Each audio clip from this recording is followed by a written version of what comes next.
बिस्मिल्लाहिर्रहमानिर्रहीम। तमाम सामीन को हसनैन खान का खुलूस भरा सलाम। मैं हूं हसनैन खान और आप देख रहे हैं 14 सितारे यूट्यूब चैनल। 5 अल्फाज जो फौतगी पर ताज़ियत करते हुए हरगिज़ नहीं बोलने चाहिए। किसी करीबी अजीज या रिश्तेदार का दुनिया से चले जाना हमेशा तकलीफ दह ही होता है और हम सब जानते हैं कि ऐसे मौके पर दिल की क्या हालत होती है, मगर हम ये भी जानते हैं कि हम किसी को उसके मुकर्रर वक्त से ज्यादा दुनिया में रोक नहीं सकते।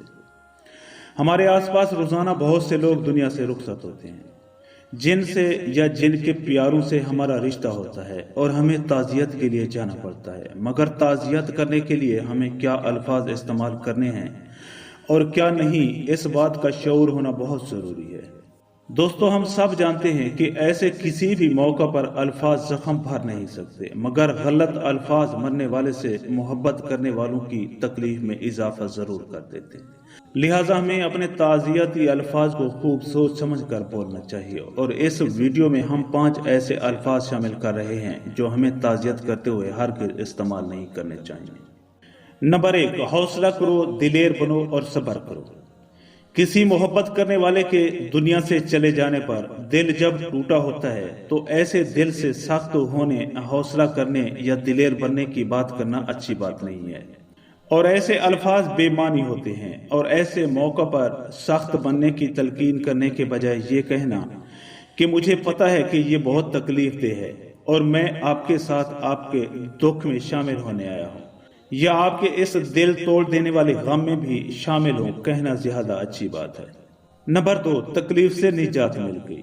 आमतौर पर ताज़ियत करने पर ये अल्फाज इस्तेमाल करते हैं कि जाने वाले को तकलीफ से निजात मिल गई या शुक्र है चलता फिरता चला गया वगैरह। ऐसे अल्फाज मोहब्बत करने वालों की समातों पर भारी होते हैं और नहीं बोलने चाहिए और ऐसे मौक़ों पर जरूरी नहीं है कि आप अपनी दानाई का इजहार करें और फरमाएं कि दुनिया में जिसने भी आना है एक दिन जाना है, लिहाजा सब्र करो वगैरह।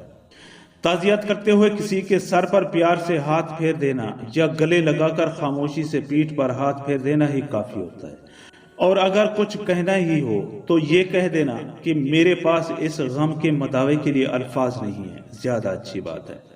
नंबर 3, किसी चीज की जरूरत हो तो मुझे जरूर बताना। माहिरीन नफ्सियात का कहना है कि ऐसी दावत देने वाले ये बात दिल से नहीं कर रहे होते और बस इजाजत चाह रहे होते हैं, इसलिए ऐसे अल्फाज मुनासिब नहीं हैं। और गम में डूबे हुए को तो आमतौर पर यह भी नहीं पता होता कि इसे किस चीज की जरूरत है।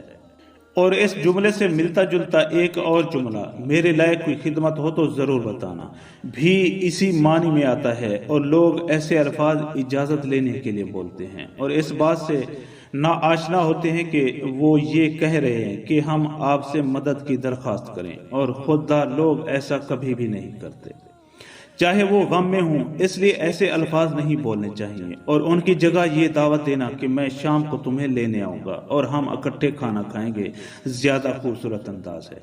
नंबर 4, क्या हाल है या कैसे हो। ये वो अल्फाज हैं जिनके जवाब में आमतौर पर यही कहा जाता है कि मैं ठीक हूँ या फाइन या शुक्र है वगैरह। और ये अल्फाज ताज़ियत पर बोलना बिल्कुल भी मुनासिब नहीं है और इन अल्फाज से अंदाजा लगाया जा सकता है कि आप बस खाना पूरी करने के लिए वहां मौजूद हैं और बस।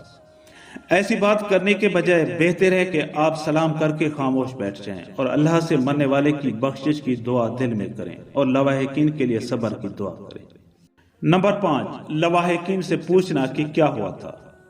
ये वो आम सवाल है जो हर ताज़ियत करने वाला आमतौर पर कर बैठता है कि मरहूम को क्या बीमारी थी और कैसे फौत हुए, और गम में डूबा मरहूम से मोहब्बत करने वाला ये तकलीफ दे कहानी आपको सुनाता है जिससे उसका दिल फिर कुचला जाता है। लिहाजा ये बात लवाहिकीन से हरगिज नहीं पूछनी चाहिए और बेहतर है अगर आप जानना ही चाहते हैं तो किसी ऐसे आदमी से ये सवाल करें जिसका रिश्ता मरहूम से ज्यादा मोहब्बत वाला ना हो, जैसे पड़ोसी वगैरह। ताज़ियत करने का मकसद हमदर्दी का इजहार करना होता है और इस बात का इजहार करना होता है कि आप भी गम में शामिल हैं और दुख की इस घड़ी में लवाहिकीन तन्हा नहीं हैं और आपकी वहां मौजूदगी इन्हें इस बात का यकीन दिलाती है। इसलिए कोशिश करें कि मौजूद रहें اور ایسے موقع پر بہت سے کام ایسے ہوتے ہیں جیسے مہمانوں کی آمد کا بندوبست وغیرہ خود کریں، اور غم میں ڈوبے ہوں کو ایسے موقع پر ان کاموں سے بچائیں، اور ہرگز ایسے موقع پر ہنسی مذاق نہ کریں۔ بے شک ہم اللہ کے لیے ہی ہیں اور ہمیں اسی کی طرف لوٹ کر واپس جانا ہے۔ معزز دوستو، ہم امید کرتے ہیں کہ آپ کو ہماری یہ ویڈیو اچھی لگے۔ اگر آپ کو ہماری یہ ویڈیو اچھی لگے تو پلیز آپ ہمارے چینل کو سبسکرائب اور اس ویڈیو کو لائک ضرور کیجیے۔ اب ہمیں اپنی اگلی ویڈیو تک کے لیے اجازت دیجیے، اس دعا کے ساتھ کہ اللہ پاک آپ کو اپنی حفظ و امان میں رکھے۔